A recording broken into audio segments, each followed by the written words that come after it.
Hello and welcome. My name is Whittaker Polkinghorn, and today I will be showing all of you one of my favourite books.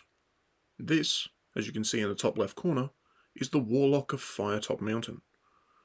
Part of a book series written by the fantastic authors Ian Livingstone and Steve Jackson called the Fighting Fantasy Book Series, which come under the Choose Your Own Adventure genre. I shall read now the synopsis. I hope you all enjoy.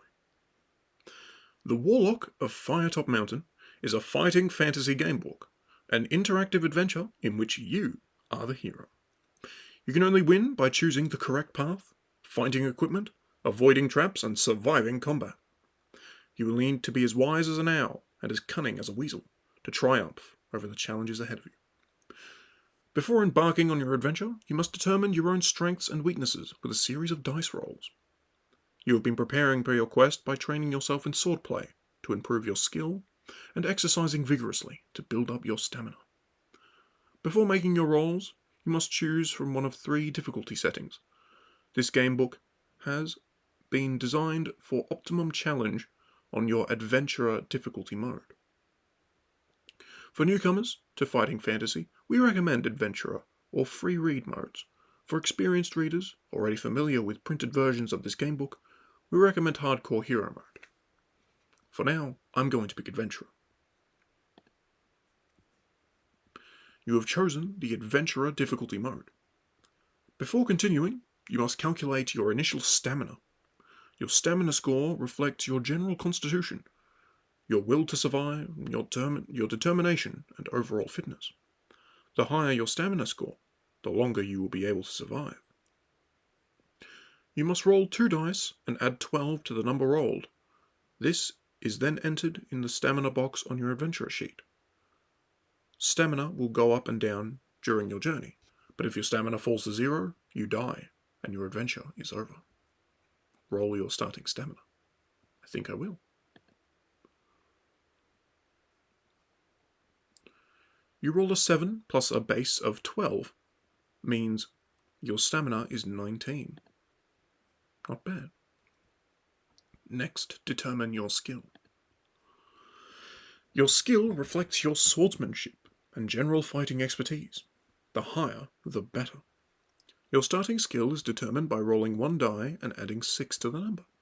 This is then entered in the skill box on your adventurer sheet. Your adventure sheet can be accessed at any time by using the menu at the bottom of the screen.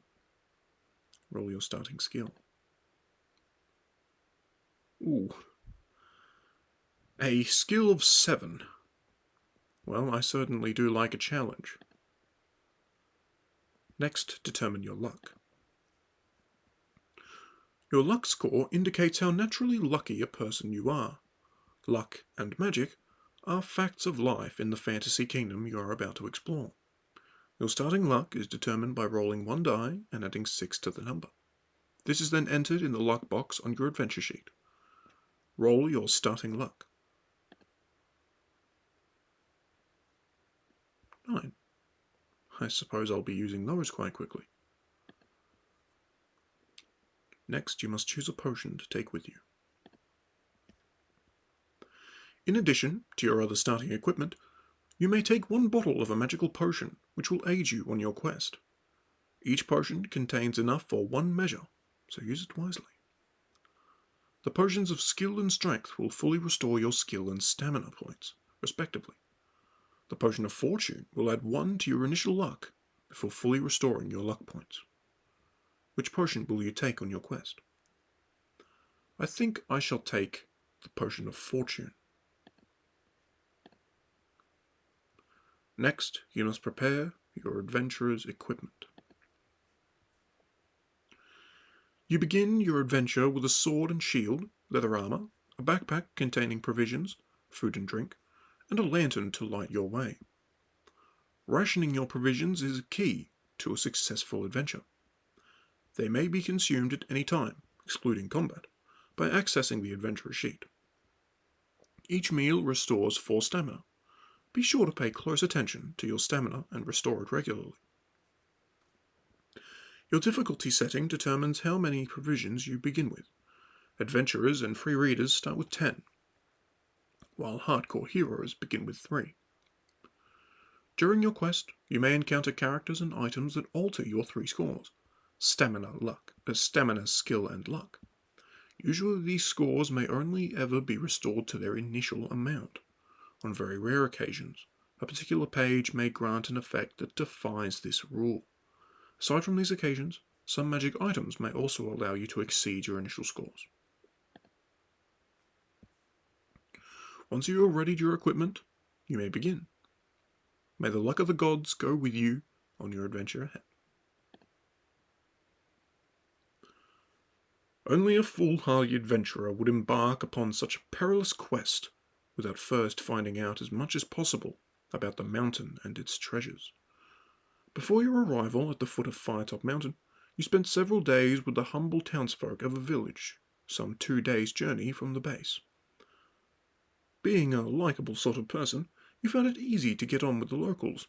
Although they told many stories about the mysterious Warlock sanctuary, you could not feel sure that all, or indeed any, of these were based in fact. The villagers had seen many adventurers pass through on their way to the mountain, but very few ever returned.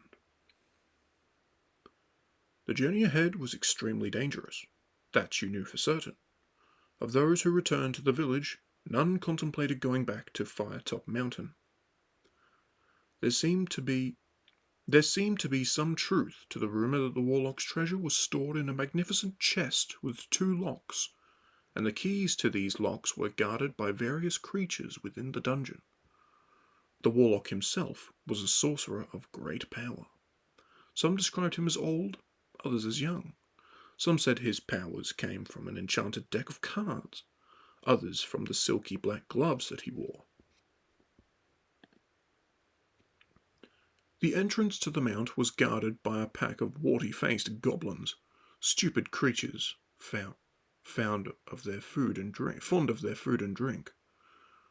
Towards the inner chambers, the creatures became more fearsome. To reach the inner chambers, you would have to cross a river. The ferry service was regular, but the ferryman enjoyed good barter, so you should save a gold piece for the trip. The locals also encouraged you to keep a good map of your wanderings, for without a map, you would end up hopelessly lost within the mountain. When it finally came to your day of leaving, the whole village turned out to wish you a safe journey. Tears came from the eyes of many of the villagers, young and old alike. You couldn't help wondering whether they were tears of sorrow shed by the eyes which would never see you alive again. Now turn over. Sound like lovely people. At last, your 2-day hike is over. You unsheathe your sword, lay it on the ground, and sigh with relief as you lower yourself down to the mossy rocks to sit for a moment's rest. You stretch, rub your eyes, and finally look up at Firetop Mountain. The very mountain itself looks menacing. The steep face in front of you looks to have been savaged by the claws of some gargantuan beast. Sharp, rocky crags just jut out at unnatural angles. At the top of the mountain you can see the eerie red colouring, probably some savage vegetation, which has given the mountain its name. Perhaps none will ever know exactly what grows up there, as climbing the peak must surely be impossible. Your quest lies ahead of you. Across the clearing is a dark cave entrance. You pick up your sword, get to your feet, and consider what dangers may lie ahead of you. But with determination, you thrust the sword home into its scabbard and approach the cave. You peer into the gloom to see dark, slimy walls with pools of water on the stone floor in front of you. The air is cold and dank. You light your lantern and step warily into the blackness. Cobwebs brush your face, and you hear the scurrying of tiny feet. Rats, most likely. You set off into the cave. After a few yards, you arrive at a junction. Will you turn west? Turn to 71, or east? Turn to 278. I think we shall turn west.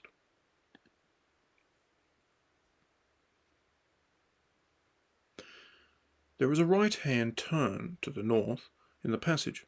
Cautiously you approach a sentry post on the corner, and, as you look in, you can see a strange goblin-like creature in leather armour asleep at his post. You try to tiptoe past him. Test your luck.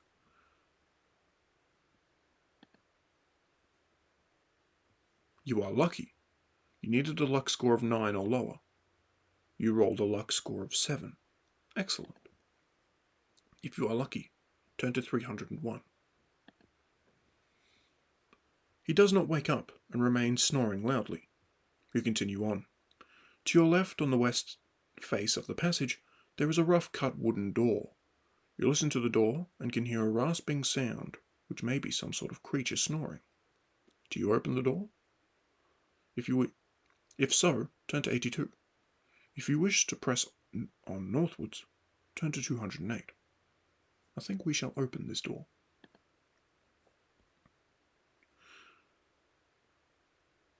The door opens to reveal a small, smelly room. In the centre of the room is a rickety wooden table on which stands a lit candle. Underneath the table is a small wooden box. Asleep on a straw mattress in the far corner of the room is a short, stocky creature with an ugly, warty face. The same sort of creature that you found asleep at the sentry post. He must be the guard for the night watch.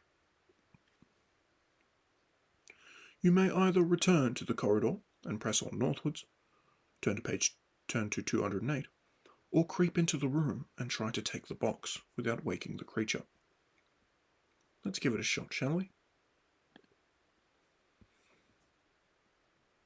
You take a few careful steps closer to the box. Test your luck. You are lucky. You needed a luck score of 8 or lower and rolled a luck score of 6. Excellent. Seems we are very lucky today.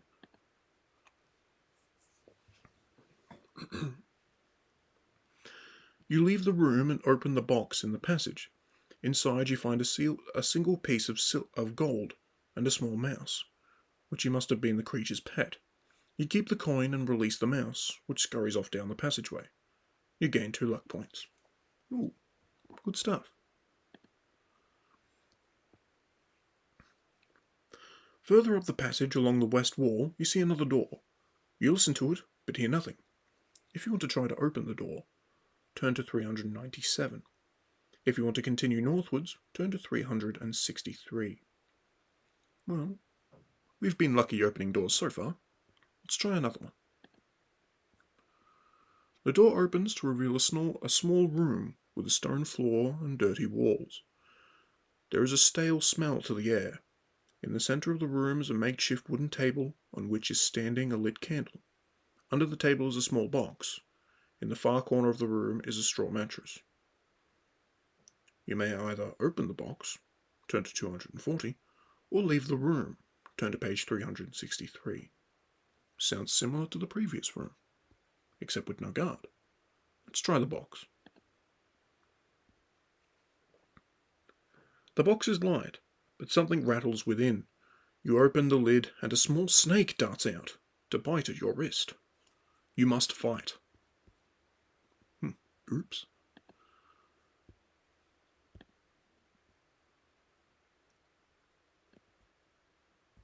Alright. So here we have combat.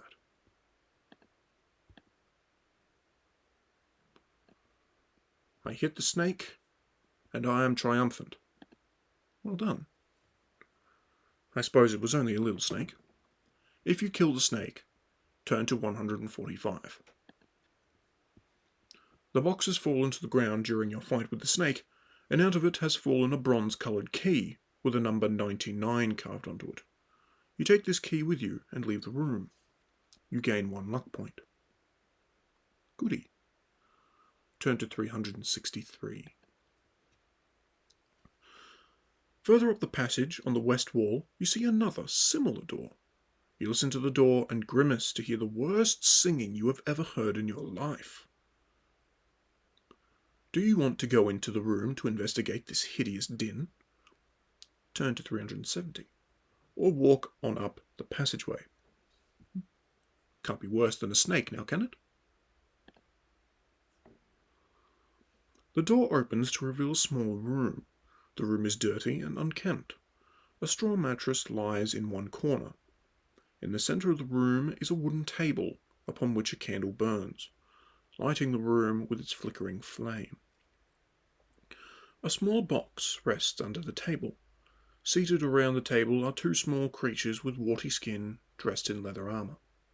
They are drinking some sort of grog, and, by the way they stagger to their feet on your arrival, you assume they are very drunk. You may either draw your sword and leap forwards at them, turn to 116, or slam the door quickly and run on up the passage, turn to 42. What am I, a coward? I can beat up a couple drunk goblins, can't I? The two drunken... orcs this time. My bad. The two drunken orcs you now face are obviously startled at your entrance, and, as quickly as they are able, they fumble around for their weapons. You must attack each one in turn. Their drunkenness allows you to add 1 point to your skill during this battle. Thank goodness. Fight. First orc. I got a 16, he got a 10, and took some damage. We shall fight again. I got a 17, he got a 12. The first orc's been defeated. Now I must fight the second one. I got a 13, he a 7. Let's go again. I a 15, he a 12. Hopefully this will be the final clash. I a 16, he a 14. You are triumphant. Brilliant. If you win the battle, turn to page 378. You wipe your bloodied sword on the mattress. The green blood leaves a slimy train in the straw. It leaves a slimy stain in the straw. Stepping over the bodies towards the table, you flinch at the foul stench of the creatures. You pick up the box from under the table and examine it. It is a small wooden box with crude hinges. The name Farrago di Maggio is inscribed on a brass nameplate on its lid. If you wish to open the box, turn to 296. If you decide to leave it behind and leave the room, turn to 42. Well, let's give it a shot.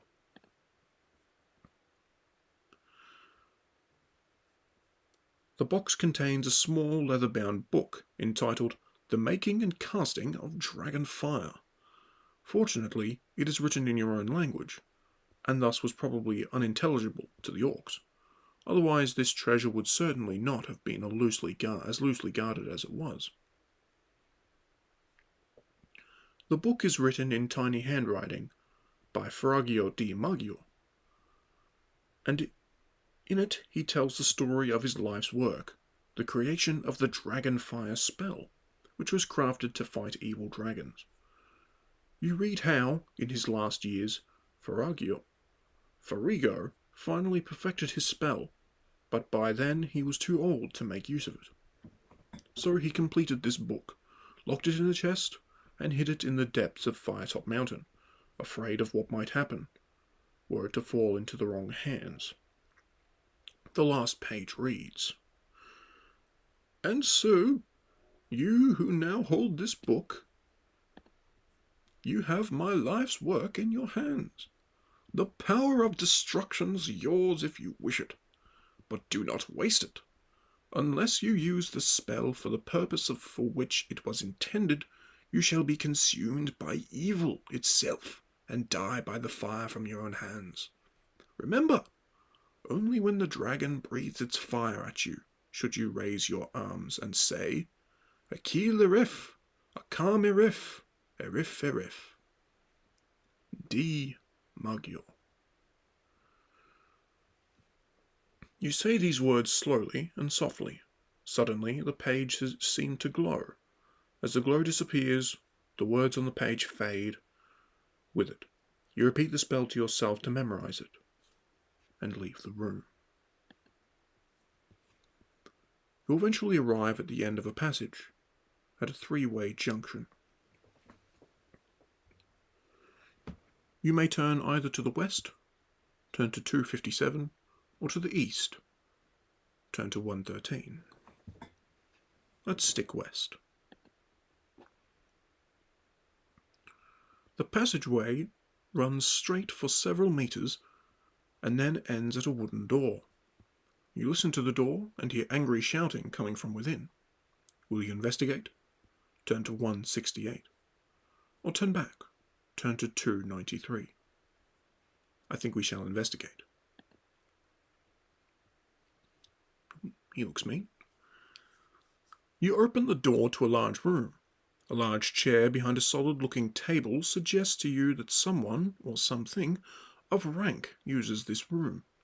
A chest in the centre catches your eye. In a corner of the room stands a man-sized creature with a warty face, standing over a smaller creature with a similar face. With the whip in his hand, the orc chieftain has been beating his servant, who is whimpering beneath him. Will you attack them both?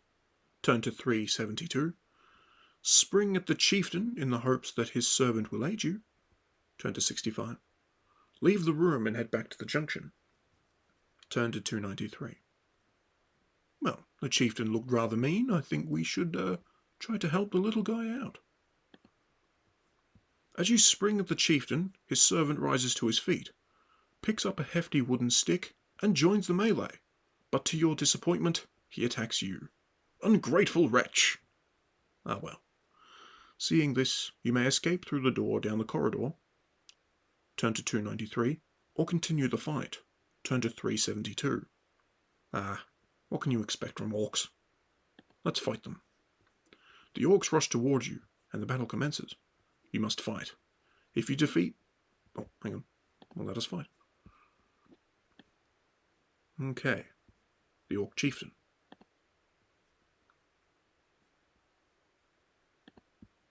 I got a 10, he a 13. Ouch. He hit me. Let's try again. I a 13, he a 13. We both miss. That looks better. There we go. I a 14, he a 12. Ooh. Ouch.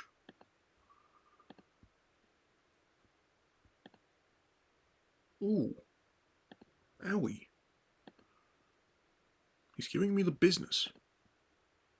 Goodness gracious me. Damn this low luck score. Damn this low skill score, I mean. Let's try again. Ah, I'm going to die here. Let's try for luck. Unlucky. Damn it. The wound is worse, and you take. Alright, that looked good. Ah! There we go. Come on. That might be it. Oh, so close. Ah, there we go. Alright, the orc chieftain is dead. Now you must face the servant.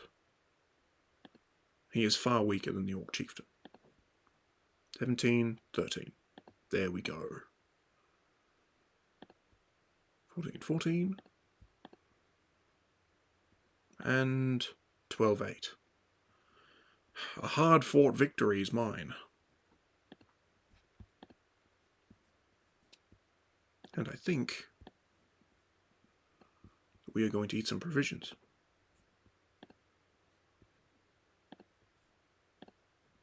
There we go.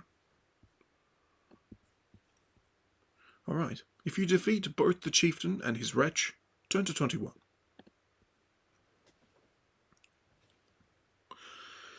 The green blood of the dead orcs smells foul as it seeps from their bodies. You step around the corpses and investigate the chest. It is a sturdy affair, made of strong oak and iron, and is firmly locked. You may try to smash the lock with your sword. Turn to 339, or leave it alone and go through the open door. I think this might lead to a luck test, so I think I'm going to drink my potion of luck. And potion of fortune. There we go.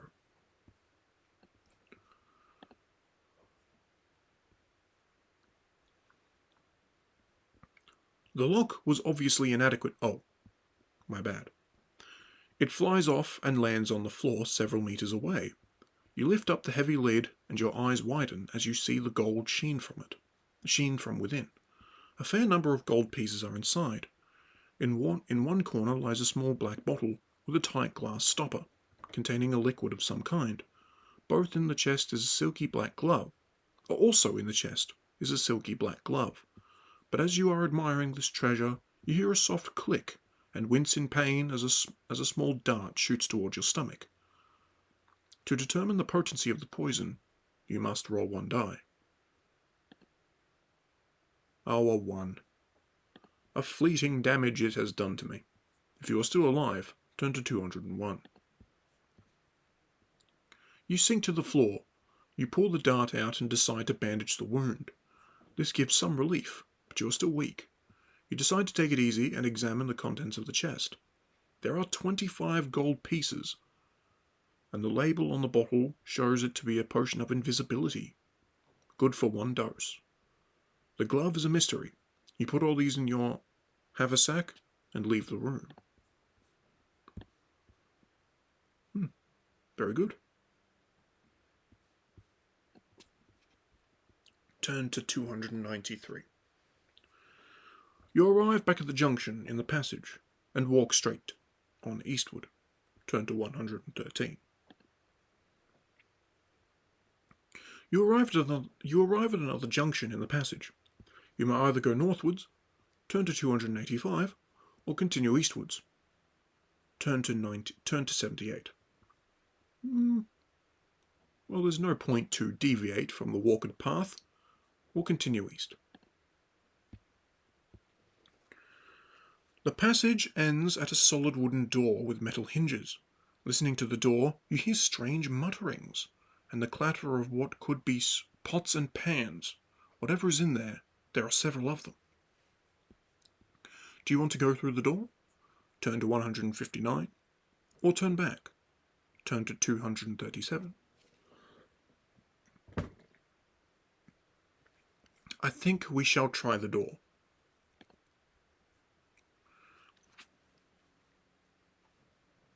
You open the door into a large room, which can only be the dining room of the same warty-faced creatures you now recognize.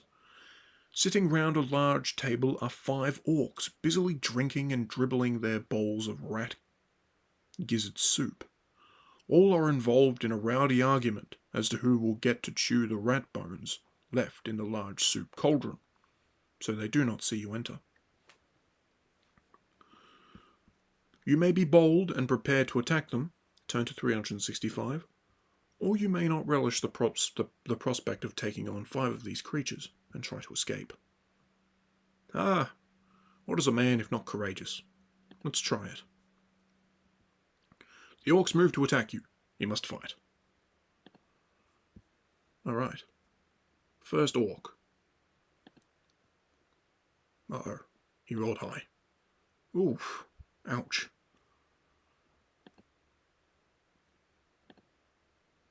Oh, goodness gracious me.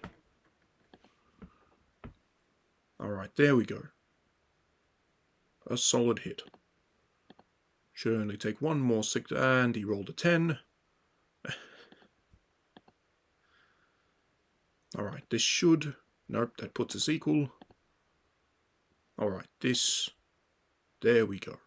First orc is dead. Now the second one. Second one shouldn't be too much of a problem. There we go. 1 more good hit. Second orc is dead. The third one. Ooh. Bad time to roll 2 ones.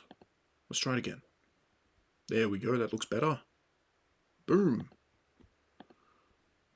And that should be the final hit. Yes, indeed. Alright, this last one should go down in 1 hit. And yes, indeed it did. Righteous! You have defeated the 4th orc. Well, there's one more. 2 good hits. There we go. And the final strike. Maybe. Oh no, we rolled equal. Come on. Huzzah! Victory is mine. That wasn't as hard as it looked. If you bested all 5 orcs, turn to 183. You are proud of your victory and gain 1 skill and 5 stamina points. You search the bodies of the dead orcs but find only a few teeth, nails, bones and knives in their pockets. You search the cupboards around the room but find only crude bowls, plates and spoons. But under the serving hatch you find a thin leather case, half a metre long. You may open the case, turn to 266, or you may leave it behind and walk out the door, turn to 237. Let us try the case. The case opens easily, and you find a magnificent bow and 1 silver arrow. An inscription on the case says, "The giver of sleep to those who never can."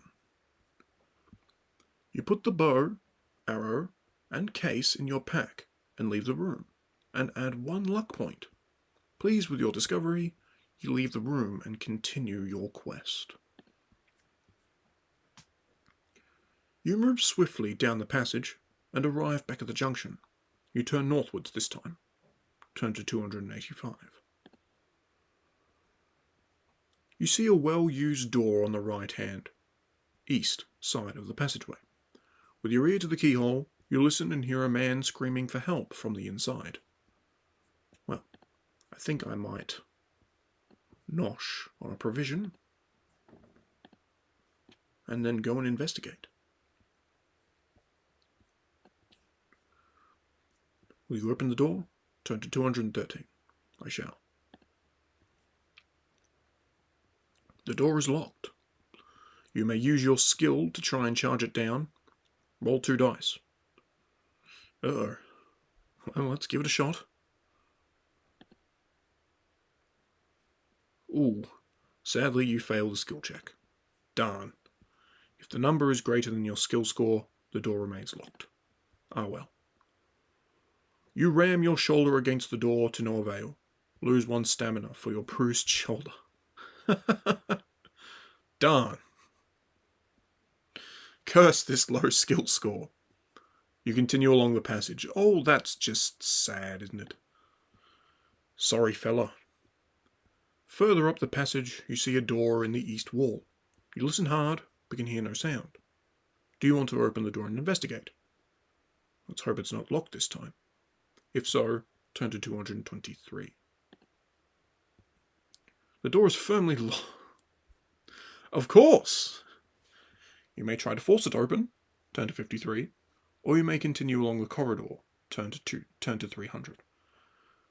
Well, I'm nothing if not stubborn. Let's try it. Oh, okay.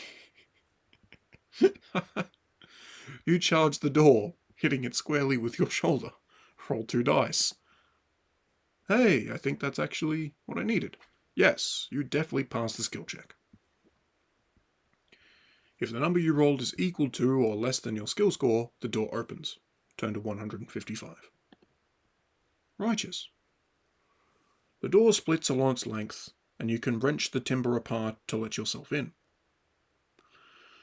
A torch hangs from the wall, from one wall, lighting up a small armory room, stocked with swords, shields, helmets, daggers, breastplates, and the like. You examine the weaponry and find nothing appearing superior to your own sword. However, a circular iron shield with a golden crescent at its centre catches your eye. You pick it up and feel its weight on your arm. This shield will aid you in battle by helping to fend off damage. If you are using this shield and a creature wounds you, you may throw 1 die. If you throw a 6, the creature inflicts only 1 point of damage instead of the normal 2.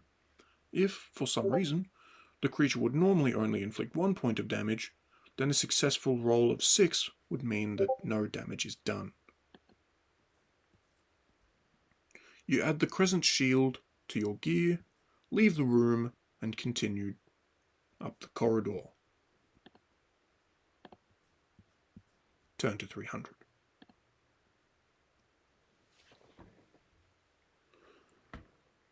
On the east wall of the passage, you see another door, this time made of solid metal. Listening to the door, you hear the sound of tortured screams coming from within. If you wish to try opening the door, turn to 102. If you decide to ignore this room and continue up the corridor, turn to 303. Well, haven't we just had amazing luck with doors with people screaming behind them? Let's try this, shall we? The door is not locked and opens. The room in front of you seems to be a small torture chamber with various torture devices around the walls. In the center of the room, 2 small hunchback creatures are torturing a dwarf who is tied to a hook on the ceiling by his wrists. The 2 hunchbacks are poking and cutting him viciously with their swords. The dwarf lets out a final scream and falls silent, eyes closed. His captors make disappointed noises and look around angrily at you, as if it were your fault that the dwarf has collapsed. You must act quickly. Will you close the door quickly and continue up the corridor? Draw your sword and try to fight the creatures. Stride over to the dwarf, give him a jab with your sword, and put on an evil laugh for the torturers. I mean, no, we're going to try and fight. Why wouldn't we? These 2 evil creatures are goblins. They attack you one at a time. You must fight. Well, this shouldn't be too hard. Oh, goodness me.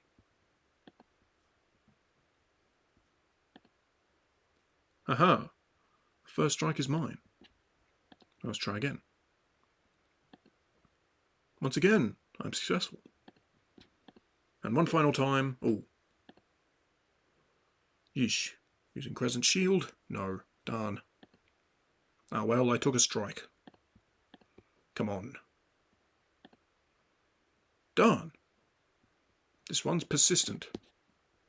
I think that's good. There we go. You have defeated the first goblin. Now you must face the second one. It has 6 stamina and 5 skill. Tough creatures. 17 to a 13. Most righteous. Comes the second strike. 14 to 12. Infinite. And 14 to 9. I am victorious. If you kill the goblins, turn to 317. You cut down the dwarf. He is, as you guessed, dead. Going through the pockets of the goblins, you find a large piece of sweet-smelling cheese. You put it in your pack and leave the room northwards. Ah well. Turn to 303. You arrive at the end of the passage, where it meets another going east-west. But an iron portcullis blocks the way, and no amount of charging is going to budge it. On the wall to your right are 2 levers. It seems that these levers have something to do with the raising the portcullis. Do you wish to pull the right lever or the left lever? One moment. I think I might just have a snack. There we go. Just in case there's something that might hurt me. Well, I'm left-handed, so let's try left. To your horror, you realise that this dummy lever was a trap. Although it looked like a handle, it was in fact a wax-coated sword blade, and has now cut your hand badly. Did you use your right or left hand? If you use your left hand, well, I'm left-handed. You used your right hand to pull the... Wait, didn't I click left? Ah, well. You used your right hand to pull the lever. Roll to determine whether your right hand is your dominant hand, and whether this injury will affect your sword-fighting prowess. Uh-oh. I believe it's an odd number, yes. The hand you used to pull the trick lever was your dominant hand, and your fighting prowess has been severely hampered. Oh my goodness! Lose 3 skill points and 1 stamina. I have 4 skill points. After taking a moment to bandage your injury, you pull the correct lever and the portcullis begins to move. If you're still alive, turn to 128. I might as well not be. You hear a deep rumbling noise, and the ground begins to shudder. Slowly and noisily, the portcullis rises into the ceiling. You may now walk to the junction. Will you turn west, turn to 210, or east, turn to 58? We'll try west. Shortly along the passage, you arrive at another junction. You may go either straight ahead, westwards, turn to 225, or northwards, turn to 357. Let's try westwards. The passageway continues westwards, and then turns due north. Some way up, you reach a junction where a narrow passage runs off to the west. Will you continue northwards, turn to 77, or take the west way? Well, I think we'll go west. Try the narrow passage. As you walk along the corridor, you see ahead of you it is getting narrower. At one point you stoop, and as you do, a deep resonating laugh starts up around you. What do you wish to do? Oh, do you wish to continue? If so, turn to 281. If you wish to turn back, turn to page 10. Oh goodness. Let's continue. The narrow passageway eventually becomes too small for you to walk along. You get down on your hands and knees and crawl. Eventually, you will get no further, and there seems to be no way through, so you decide to return to the main passageway. You head for the junction. Oh no. You arrive back at the junction and turn northwards. Oh. Well, that was unthreatening. Turn to 77. Several meters up the passageway, you arrive at a junction, where you might either turn west or east. Set in the rock on the north wall is a small recess, where you may safely rest. After taking a moment to recover your strength, you look at the 2 paths before you. I think we have a map, don't we? We do.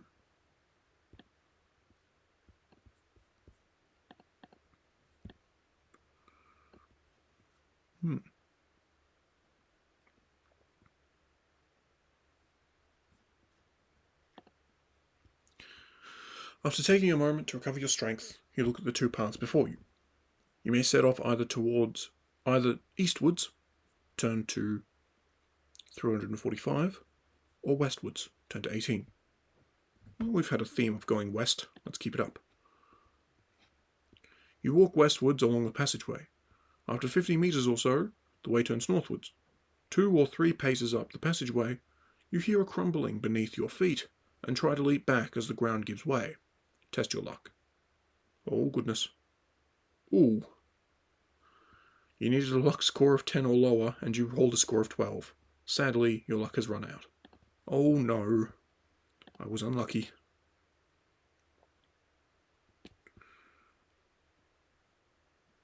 You are too slow and fall down 2 meters into a pit, losing 1 stamina point. You examine your surroundings. You are in a pit, a little bruised but not seriously hurt.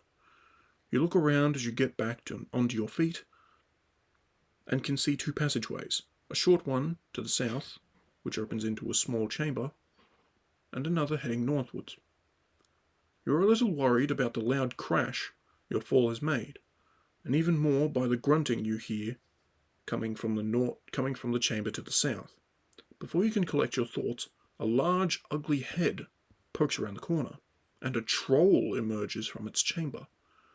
Your ankle is twisted, and you cannot move quickly, but the troll is ready for a fight.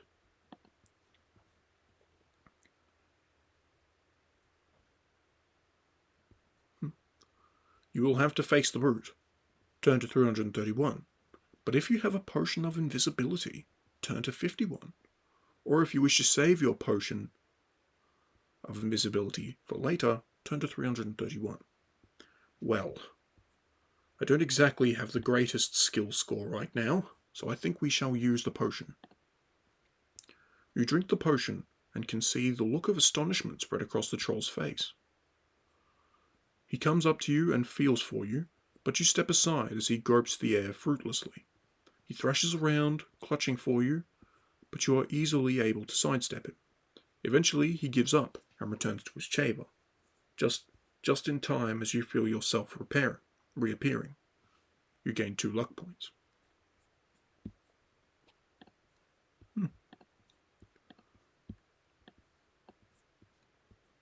You leave along the passage to the north. Turn to 287. Goodness me, I'm getting lucky, aren't I? The passage continues for quite some time. Eventually, you reach the foot of a staircase cut into the rock. You ascend the stairs, and they end at a wooden door with rusty hinges. Listening to the door, you can hear some scratching sounds. You try the handle, and the door creaks open. You step into a bare room scattered with bones. There is a door on the wall opposite. Gnawing at the bones are 3 giant rats, which stop to look at you as you enter. Each is at least 1 meter long, and their tatty coats indicate that they are fighters. You will have to take them on if you are going to get through the room, as they no doubt are seeing you as a tasty meal. If you have collected any cheese during your adventure, turn to 32. For indeed I have. You toss the cheese across the room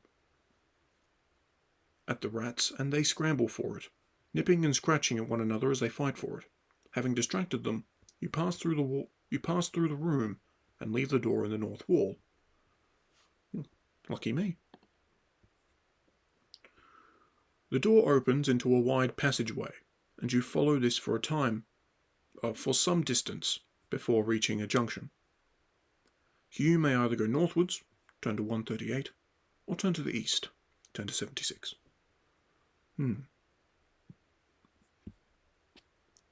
Let's try the map.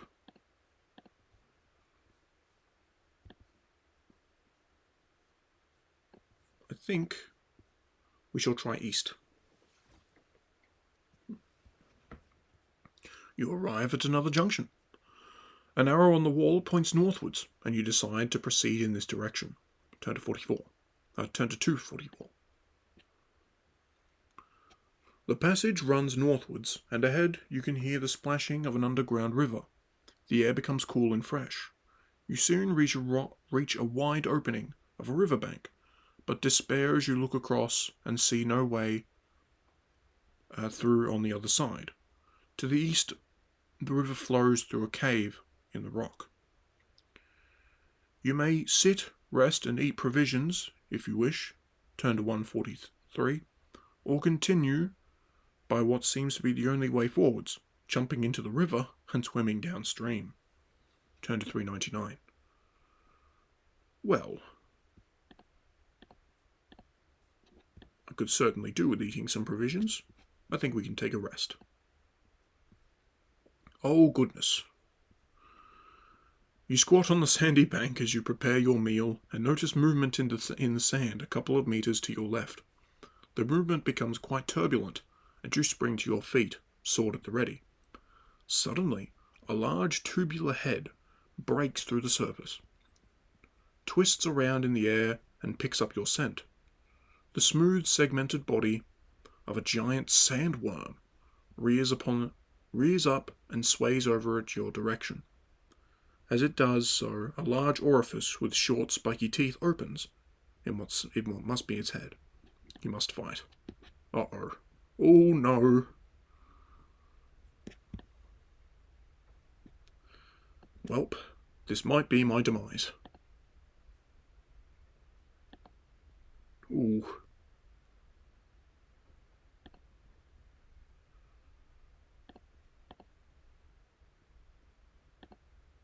Oh, goodness gracious.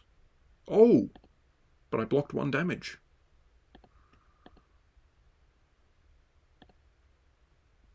Oh, no. This is bad. I'm going to try to escape. Giant sandworm takes a swipe at you as you flee. You take 2 damage, such is the price of cowardice. Ouch. Ah well.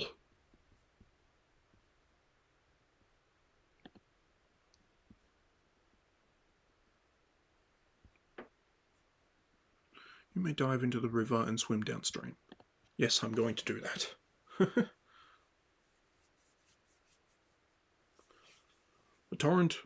The current is strong and takes you swiftly downstream. You are washed along through a narrow opening and into a large cavern with banks to both sides. The current washes you into the south bank. Turn to 218. You are on the south bank of an underground river facing across the black depths. There appear to be 4 ways of crossing. To your left, a rusted bell bears the sign, "Ferry service, 2 gold pieces. Please ring." There is a small raft in front of you on the bank, with a long stick resting beside it. You could punt across the river. A rickety old bridge crosses on the right. If you don't trust any of these, you may swim. How will you cross the river? I was told to call for the ferryman by the villagers, so I think I shall do that. The bell gives a dull clang, and after a few moments, you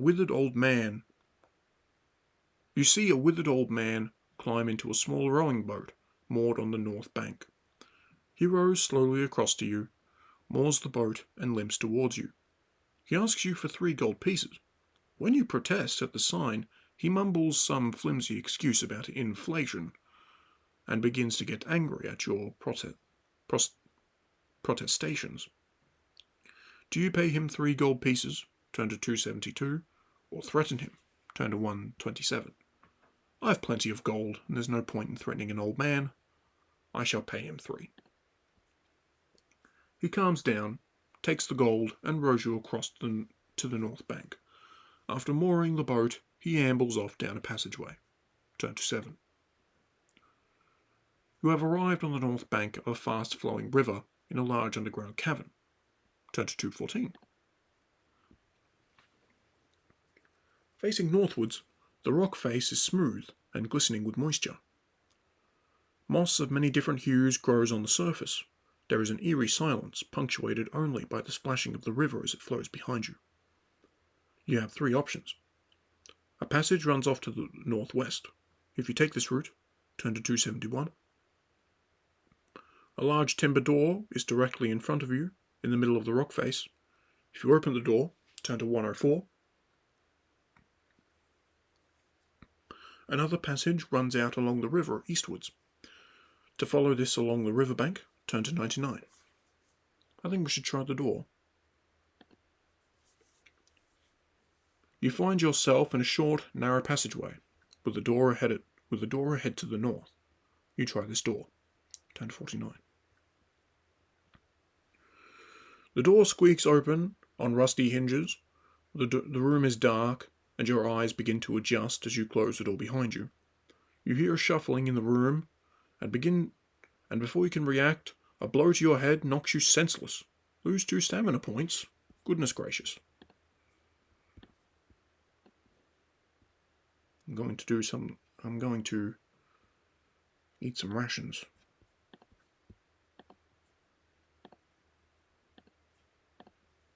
Alright, I've got 3 more. If you are still alive, turn to 122. You awake with a throbbing head and look around.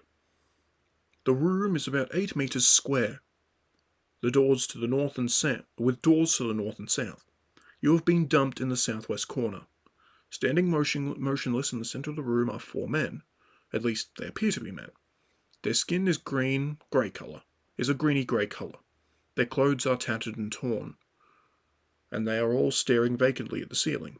One carries a club, one a scythe, one an axe, and one a pick. They are ignoring you completely. Around the room are various peasant-style weapons, pitchforks, axe handles, pointed sticks, etc. 1 or 2 shields, and several barrels. In the northeast corner is a human corpse with a sword in one hand and a shield in the other. You move your hand up to your... You move your hand up to your... You move your hand up to your... up to your head to feel for signs of blood, and you are relieved to find you are not bleeding. But as your hand moves, the strange creatures in the centre of the room turn their eyes down towards you. Do you try to talk to them? Jump to your feet and charge at them with your sword? Scramble for an exit through the south door? Oh goodness. Well, I suppose I shall give it a shot. Jump to your feet. The four creatures shuffling towards you are mindless zombies. Their vacant eyes suggest that their actions are controlled by a will which is not their own. You are still too dizzy to think properly, but you must act quickly. The first zombie reaches you and prepares to swing its club. Oh my goodness, it's got a skill of 7. But I rolled a 12. Let me try my luck. Oh, of course not.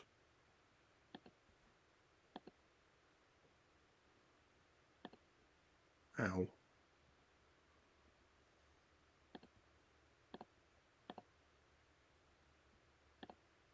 Oh, goodness gracious me.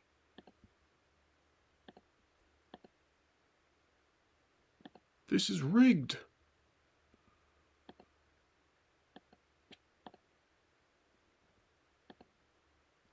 Gah.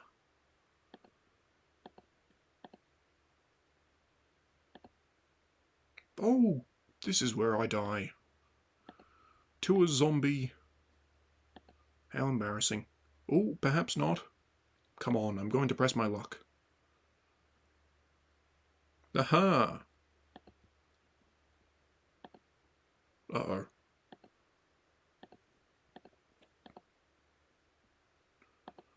Oh no. This is potentially the end of me. Oh, maybe not. Oh, no. Oh, wait! I've got one more chance. Oh, no. I have perished. Darn. You are dead. The perils of Firetop Mountain have bested you, thwarting your quest to defeat the Warlock. The end. Ah, well. I suppose that will be it for our first episode. The Warlock of Firetop Mountain, as I said before, is a long slog, but I shall try it again in another video. I hope you all enjoyed, and I do hope to see you in another video. For now, goodbye.